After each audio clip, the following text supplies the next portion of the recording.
Olá, queridos, que alegria estar por aqui. Olha, passando por aqui, chegando com essa transmissão de hoje.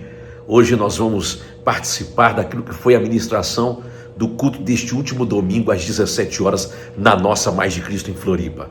Eu preguei sobre buscar o Espírito Santo e eu tenho certeza que Deus vai bradar na sua vida. Se você não é inscrito nesse canal, se inscreve agora, ativa o sininho, dá um joinha, ok? Escreve sua cidade aqui, como também compartilha com 5 pessoas. Há alguém, creio eu, que precisa ouvir a voz de Deus através desta palavra, tá bom? Então compartilhe aí com alguém.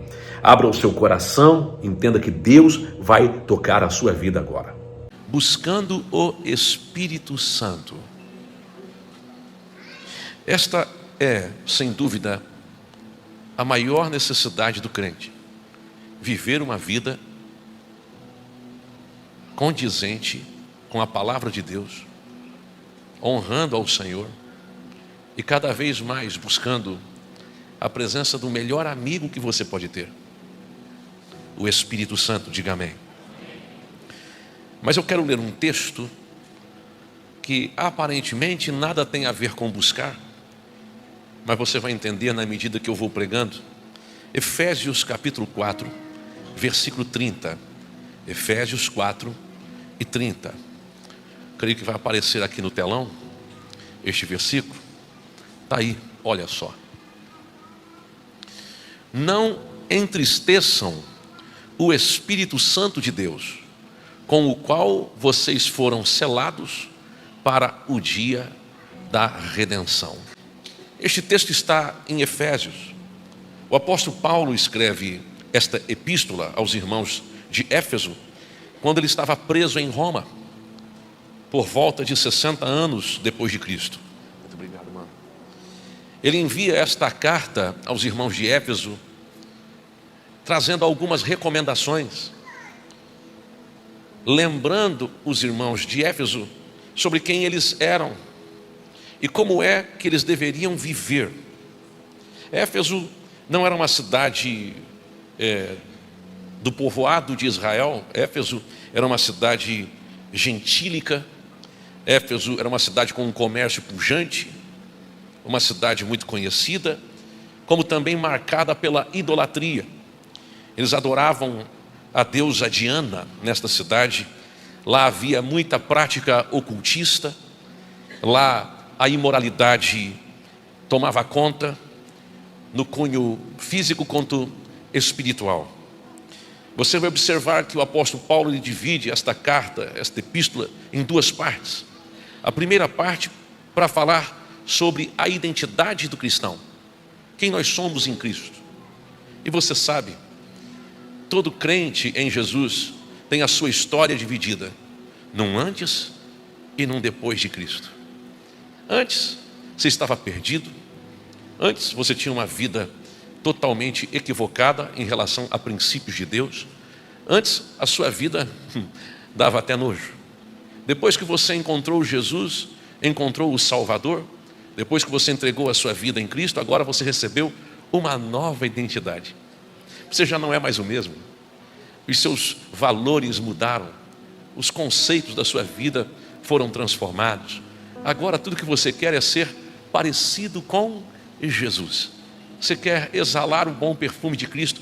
O apóstolo Paulo deixa muito claro sobre a nossa identidade, a identidade daqueles que servem a Cristo, que se encontraram com Cristo. Mas a outra parte, ele vai falar sobre como é que um crente deve viver. Eu sei, tem gente que vai fazer uma crítica dizendo que as mensagens que nós pregamos não devem ser compostas por comportamento, de dizer como é que alguém pode servir a Deus. Mas os escritos do apóstolo Paulo vão apontar o tempo todo comportamento. Porque é mais ou menos assim: um bebê recém-nascido, ele não vai ter muitas iniciativas, mas com o decorrer do tempo, ele vai começar a querer fazer algumas coisas. E você vai ter que encontrar alguma forma de educar. Lá em casa, a Chloe, que está com 1 ano e 5 meses, agora a gente colocou aquela proteção em tudo que é tomada, para que ela não coloque o dedo lá dentro. Mas pasmem vocês, ela puxa aquela proteção e ainda põe na boca. É um espetáculo. mas a gente tem que dizer não, tem que dizer sim. E é complicado. Ela vai ter uma série de comportamentos que nós vamos ter que educá-la passo a passo, para que ela possa cada vez mais se comportar da melhor forma. Assim também é no Evangelho.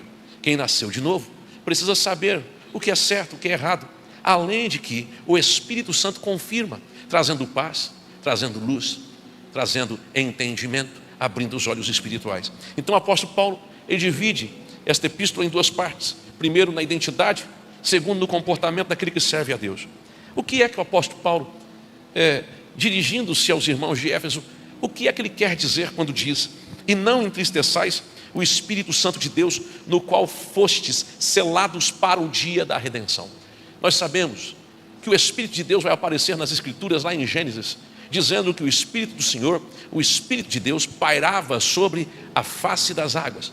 Depois, de forma pontual, você começa a enxergar o Espírito Santo trabalhando de diversas formas no Antigo Testamento. Você vai ver ele aparecendo de forma pontual. O Espírito de Deus estava sobre Abraão, sobre Isaac, sobre Jacó, sobre José. Você vai ver o Espírito do Senhor sobre Sansão, e quando o Espírito do Senhor se apossava de Sansão, Sansão fazia coisas incríveis. Só poderia ser mesmo o Espírito do Senhor sobre a vida dele. Aí a gente vai olhar para Joel, Joel profetiza que o Espírito do Senhor viria sobre toda a carne. E em Atos 2, depois que Jesus passa por esta terra anunciando, dizendo que o Consolador haveria de vir, o Espírito Santo seria enviado, ele diz: olha, eu tenho que ir, vocês não vão ficar só, eu vou e rogarei ao Pai, e Ele vos enviará o Espírito Santo, o Consolador. Jesus morre, ressuscita, ele é assunto aos céus, ele sobe, e então em Atos 2, depois de vários dias orando, o Espírito de Deus vem, o Espírito Santo vem, e o texto diz em Atos 2, que todos foram cheios do Espírito Santo. É lindo o texto, e a gente sabe dos desdobramentos que se dão. A igreja primitiva começa a experimentar esse derramamento do Espírito Santo, e é claro, há um perigo muito grande quando nós nos acostumamos com o Espírito Santo. Eu sei que o Espírito Santo está falando ao teu coração, Deus está ministrando em sua vida através desta ministração. Meu irmão, olha só, eu quero ter a alegria de sempre ter você aqui comigo nessas lives. Às 6h33 ou 7h14 da manhã, a partir do dia 10 de junho, eu estarei transmitindo lives aqui, vai ser uma grande bênção, então se programe. E com certeza Deus vai marcar a sua vida. Vamos continuar assistindo esta palavra. Quando o Espírito Santo agora, ele se torna uma coisa, não mais uma pessoa. A gente começa a mudar o conceito que temos em relação a ele. É um perigo muito grande, quando você se acostuma com as coisas santas.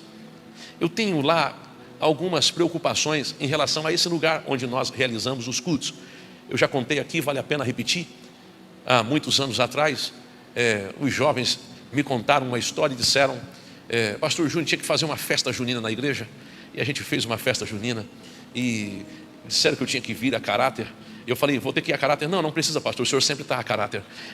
Foi muito engraçado. Mas no meio daquele contexto todo eu fui preso, pagaram minha fiança, me tiraram da cadeia, porque fizeram até um espaço que era cadeia e tal, e virou uma festa, teve até conversão de pessoas, tudo. E aí a gente justifica o meio pelo fim. Mas depois eu cheguei em casa, fui orar, e o Espírito Santo começou a ministrar ao meu coração, e eu entendi, eu fiquei triste, e eu não sabia porque eu estava triste. Tinha sido uma noite alegre, tinha sido uma noite muito bacana, muito legal, tinha sido uma noite assim incrível, todo mundo sorrindo, todo mundo comendo, todo mundo desfrutando do momento, e agora eu estou em casa triste, uma tristeza profunda sem sentido, tentando entender por que eu estou triste se tudo deu certo. E aí daqui a pouco eu comecei a compreender que o Espírito Santo, porque escute o que eu vou falar, o Espírito Santo habita em nós. E se você ficar triste sem sentido, é porque de alguma forma aquele que habita em você está triste.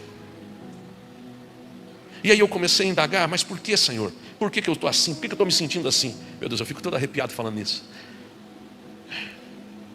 Ele disse: porque o lugar onde vocês se reúnem para me celebrar foi um lugar transformado hoje em qualquer outra coisa, menos num espaço onde eu pudesse ser buscado.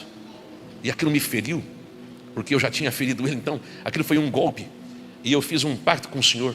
Eu disse: Senhor, enquanto eu for pastor, no lugar onde nós nos reunimos para te adorar, eu nunca vou mais permitir que façamos algo semelhante. Então, esse lugar aqui é um lugar especial. É um perigo quando a gente se acostuma e pensa que podemos tratar esse ambiente como qualquer outro. Afinal de contas, o Espírito Santo é gentil, é amável, e a gente acaba ferindo a sua presença. Então escute o que eu vou dizer. Nós recebemos, sem dúvida, se você é crente em Jesus, se você tem orado, se você tem se relacionado com a palavra, tem adorado ao Senhor, de alguma forma você está se relacionando com o Espírito Santo, porque quando você nasceu de novo, você recebeu do Espírito de Deus em você. É o Espírito Santo que vai fazer uma obra na sua vida. Ele veio para os seus, mas os seus não o receberam. Mas a todos quantos o receberem, deu-lhes o poder este que emana do Espírito Santo, deu-lhes o poder de serem feitos filhos de Deus. Então, escute o que eu vou dizer. Você tem o Espírito Santo. É por isso que às vezes, mesmo quando o momento é legal, é bacana, você está com os seus amigos, todo mundo está sorrindo, todo mundo está feliz, mas você está ali, parece que você é um peixe fora d'água, parece que as coisas não estão mais fazendo sentido, tem um negócio estranho pairando, você fica incomodado. Calma aí, está tudo bem, mas eu estou mal. Está tudo indo certo, mas parece que para mim está dando tudo errado. Você se sente um peixe fora d'água. É porque o Espírito Santo está te comunicando. Ele está falando. Ele está dizendo: esse aqui não é ambiente para você. Esse não é o teu caminho. Isso aqui não é o que eu tenho para ti. Então, eu e você, nós precisamos ser sensíveis e ouvir a voz do Espírito Santo o tempo todo. Diga amém. Então, o texto que a gente leu diz: e não entristeçais. Não. A partir do momento que você deixa de buscá-lo, a partir do momento que você deixa de se aprofundar cada vez mais, a partir do momento que você começa a pôr na balança se vale a pena estar na casa de Deus ou não, a partir do momento que você começa a colocar Deus não mais como prioridade, mas Deus como uma alternativa, uma opção, quando você começa a questionar: será que é isso mesmo? Servir a Deus vale a pena? Quando você começa a entrar por esse caminho, é por aqui que você vai começar a entristecer o Espírito Santo. E quando a gente olha para o contexto do versículo 30, nós vamos encontrar algumas coisas. Por exemplo, o que é que pode nos leva a entristecer a presença de Deus? Por exemplo, a mentira. A mentira nos leva. Olha só, o apóstolo Paulo, quando fala não entristeçais o Espírito Santo, se você olhar na epígrafe do texto, porque a palavra de Deus, você vai encontrar alguns títulos ou subtítulos para partes dela. Do versículo 25 em diante, a epígrafe do texto é exortações à santidade. O versículo 25 diz: por isso, deixando a mentira, fale cada um a verdade com o seu próximo, porque somos membros uns dos outros. O apóstolo Paulo começa dizendo o seguinte: existe um costume que você tinha antes, que não pode te acompanhar mais. O de proferir mentiras, o de tentar enganar, não pode. Outra coisa, o versículo 26, irai-vos e não pequeis, não se ponha o sol sobre a vossa ira, nem deis lugar ao diabo. Quer dizer, você pode por um momento ficar zangado, ficar irado, você até pode ficar indignado com uma situação, você só não pode alimentar isso. Isso não pode te dominar, isso não pode te submeter, isso não pode se tornar o Senhor da sua vida. E quando é que isso acontece? Que a ira se torna o Senhor da minha vida? É quando eu já não meço mais consequências e coloco os pés pelas mãos e tento resolver a coisa na pancada, no grito. É quando o orgulho e a soberba me dominam e por causa da minha ira eu começo a fazer mal ao outro que está perto de mim. O versículo 28 diz: aquele que furtava não furte mais, antes trabalhe fazendo com as próprias mãos o que é bom, para que tenha com que acudir ao necessitado. São princípios que ele está colocando. Aquele que pedia para fazer uma nota maior do que o valor que era devido, para poder ter uma volta, não faça mais isso. Estou parafraseando e trazendo para a nossa realidade. Dito e feito é isso. Ele está dizendo: olha, se você ludibriava para ter lucro, não faça mais isso. Se você fazia tudo com segundas intenções para ter um resultado financeiro maior, não caminhe por essa via. Isso vai te fazer mal. Vai te fazer mal. Olha o versículo 29 que antecede o 30 que lemos. não saia da vossa boca nenhuma palavra torpe, e sim para edificação. Olha isso, o que é torpe? Apodrecido, linguagem podre, corrompido por alguém. Olha, uma qualidade pobre, ruim, impróprio para o uso, são os palavrões. Palavrões. Uau, crente que fala palavrão, meu Deus, ele não sabe, mas ele está entristecendo o Espírito Santo. Eu sei que você vive no meio de um contexto de pessoas que proferem todo tipo de palavreado, eles vão falar todo tipo de porcaria, boca fora, mas você que serve a Deus, você que está buscando o Espírito Santo, esse tipo de palavreado não deve fazer parte da sua vida, não é bom, porque quando você fala, você está provocando o ambiente, você está gerando tristeza não só ao Espírito Santo, mas às pessoas que estão ao seu redor. Você não pode falar. Eu perguntei outro dia para minha filha Sara, quantas vezes você ouviu o pai falando palavrão? E ela falou, eu ouvi sim, pai, o senhor fala. E eu olhei para ela, eu falo, o que eu falo? Ela falou, droga. Quando dá alguma coisa errada, é o máximo que sai, é droga. E ainda depois fico chateado, porque eu não deveria ter falado isso. Mas tem gente que gosta de falar palavrão e não sabe que os palavrões estão alimentando o mundo ao seu redor. É um perigo, por exemplo, se continuasse falando droga, porque no final eu poderia estar tornando a minha vida uma droga.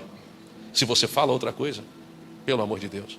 Triste foi ver uma mãe olhando para a filha, num lugar, era num shopping, ela deu de dedo na filha e falou, sua filha da... E eu pensei, ela não... Hoje olhando no espelho que ela é a mãe... E está falando isso para a filha. Então, veja, as pessoas, elas falam e acham porque é só um momento de ira, de raiva, não tem problema nenhum. Escute, eu vou te dar um conselho. Escute, cuide com o que você fala. Cuide. Fora a murmuração, fora praguejar, fora falar um monte de bobagem. Fora, você sabe, escute só. Você quer fazer sucesso na internet? Quem quer fazer sucesso na internet aí? Levanta a mão, quem quer? Ah, ninguém levantou a mão. Ah, tá. Não, mas quer saber? Alguns dizem e defendem a ideia, fale mal dos outros. Fale mal dos outros. Eu ouvi de um pastor, não tem nada para falar de mal de você, então é melhor inventar. Eu falei, sai para lá, Satanás. Não, mas veja, perceba isso. A gente tem que ter um cuidado, se policiar o que nós falamos. Nossas palavras alimentam um mundo ao nosso redor. Pessoas estão ouvindo, seus filhos estão ouvindo. Graças a Deus aqui na Mais de Cristo, aconteceu 2, 3 vezes, eu posso contar nos dedos de uma das mãos. 2, 3 vezes, de uma criança chegar para mim, com 4, 5 anos, e dizer, eu te odeio, não gosto de você, não vou com a sua cara. Mas aconteceu. E logo eu sabia que não é a criança que está falando uma coisa que ela acha. Ela está reproduzindo o que o pai e a mãe de alguma forma falou. Então, veja, as crianças estão ouvindo, isso vai alimentá-las. Mas tem mais ainda, olha isso aqui, versículo 31, longe de vós toda amargura, não alimente as mágoas, por causa das frustrações, das coisas difíceis que você enfrentou, e cólera, a raiva, a ira, a fúria, o ardor, a gritaria e blasfêmias, difamação, calúnia, blasfêmia, discurso injurioso contra o bom nome de alguém, blasfêmia, cuidado, e bem assim toda malícia, maldade, impureza. Então existem coisas, é uma palavra assim cirúrgica, e eu já estou terminando, mas existem coisas que você vai tolerando, e a gente sempre fala, onde passa um boi, passa a boiada. A gente sempre fala, basta uma fissura para aparecer uma rachadura, e por causa de uma rachadura, um muro ou uma parede se romper. Escute, um abismo chama outro abismo. Então eu e você temos que ter um cuidado muito grande, porque nós somos servos de Deus, nós nascemos de Deus, nós nos encontramos com Cristo. Aquele que está em Cristo, nova criatura é. As coisas velhas se passaram e eis que tudo se fez novo. Nós estamos vivendo em novidade de vida. Como é que nós podemos viver o novo de Deus se o estilo de vida que a gente possui é velho? Então, a gente precisa mudar isso. Antes, versículo 32, sede uns para com os outros benignos, amáveis, perdoando-vos uns aos outros, como também Deus em Cristo vos perdoou. E veja, tudo que eu falei do versículo 25 até o versículo 32 está no contexto do versículo 30. E não entristeçais o Espírito Santo de Deus, no qual fostes selados para o dia da redenção. Nós lemos aqui um estilo de vida que vai entristecer o Espírito Santo. Vai. Agora escute o que eu vou falar. Escute, preste atenção, que isso aqui é muito pontual para você. Deus, Ele conhece você por completo.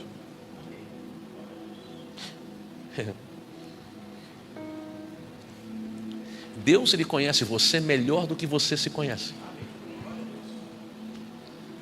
Deus não olha apenas para a atitude, Ele olha para a origem. Ele não olha só para a atitude, mas Ele olha para a intenção.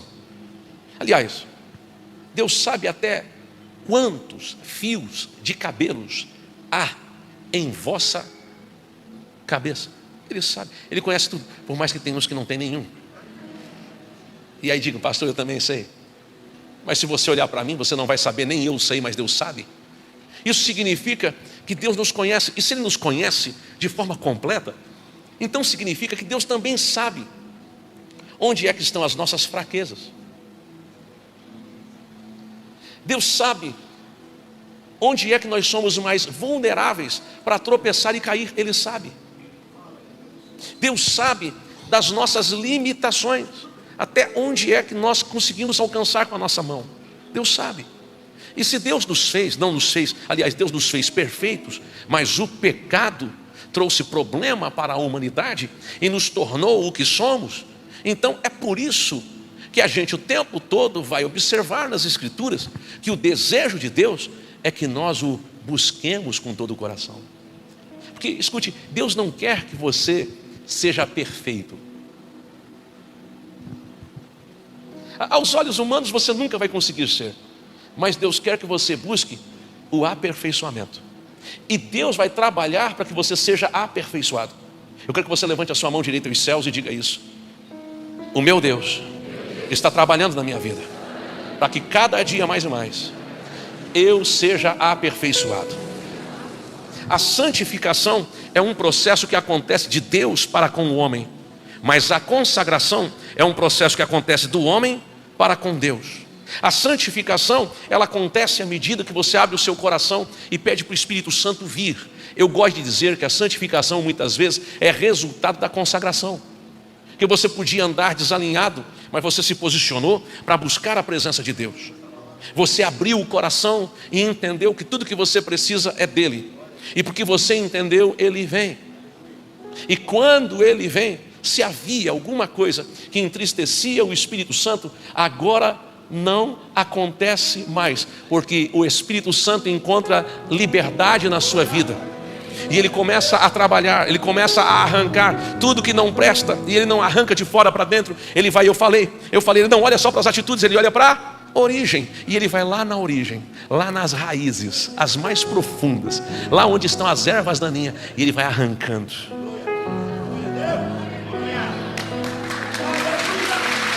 E tudo que ele quer é que você seja cheio de sua presença. Diga amém. Escute, não entristeça o Espírito Santo, ao contrário.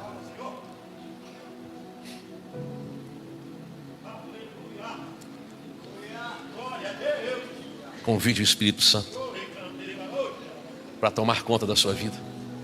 Quando a gente lê, eis que estou à porta e bato. Se alguém abrir a porta, entrarei, cearei com ele e ele comigo. Quando a gente lê isso, isso não é um escrito para um ímpio, mas são palavras do próprio Jesus para uma igreja. Uma das coisas que eu quero é ser menos religioso. Eu quero pegar a religiosidade e deixar lá fora. Eu quero que aqui o Espírito Santo contemple corações prontos a se renderem e se entregarem a Ele. E Ele vai começar uma transformação. Ele vai começar a mudar você de dentro para fora. Escute, você não vai conseguir sozinho. Você precisa do Espírito Santo. Levanta a sua mão direita aos céus e diga: eu preciso do Espírito Santo. Olhe para alguém perto de você e diga: meu irmão, eu e você precisamos da presença do Espírito Santo. Eu quero concluir, fique de pé. Preste atenção no que eu vou dizer. Se o Espírito Santo se entristece dentro de você, eu vou aqui conjecturar, colocar minhas palavras. Se o Espírito Santo se entristece dentro de mim, também significa que o Espírito Santo pode se alegrar dentro de mim. Vou pensar no oposto. É coisa minha, não está no texto. É coisa minha, é coisa pessoal. É uma interpretação by Junior. Mas escute, os benefícios de você ter o Espírito Santo. Vai ter hora que você não sabe o que falar, o que fazer. Vai ter hora que vai ser difícil. Vai ter hora que você tem que assinar um contrato. E o Espírito Santo vai te dar direção na hora. Já aconteceu de eu ter apertado a mão. Está tudo certo, contrato na mesa. Assina aí, pastor. E quando eu vou assinar, o Espírito Santo diz para mim: não. Eu sinto aquilo, me dá um temor. A pessoa está esperando, estou com a caneta na mão. Aconteceu comigo. E eu peguei, empurrei o contrato e disse: desculpa, não posso, eu tenho que pensar um pouquinho mais. Mas dentro de mim, eu estava com aquele ponto de interrogação enorme. Isso não está certo, isso não está bom. E depois o Espírito Santo confirma isso comigo. Porque quando você começa a buscar o Espírito Santo e receber dele na sua vida, e se encher dele no teu coração, na tua mente, isso começa a acontecer. Ele começa a te dirigir passo a passo. Ele não é uma força, ele tem força. Ele não é um poder, ele tem poder. O Espírito Santo não é uma coisa, não é uma energia, por mais que muitos pensem nele como uma energia. O Espírito Santo é a terceira pessoa da Trindade. Ele é uma pessoa, ele tem sentimentos, ele tem mente, ele tem vontades. E escute uma coisa: o Espírito Santo, a vontade de Deus agora para você é que você seja cheio dele, é que você receba dele, é que você seja inundado por sua presença. Em todo esse lugar, levante as suas mãos, chame pela presença do Espírito Santo, clame pelo Senhor agora. Diga: eu quero ter uma marca do Senhor, eu quero ter um encontro contigo. Espírito Santo, tu és bem-vindo, tu és bem-vindo aqui. Eu sei que Deus falou com você agora. E eu quero orar, quero declarar céus abertos sobre a sua vida. Pai, no nome de Jesus eu oro por cada pessoa que comigo está nesta live. Quero pedir que esta palavra tenha efeito. Esta palavra, Senhor, tenha consequência e possa reverberar nesta semana. Eu declaro uma semana de vitória, de milagres, para a glória do teu nome, em nome de Jesus. Amém e amém. Deus te abençoe e até o nosso próximo encontro.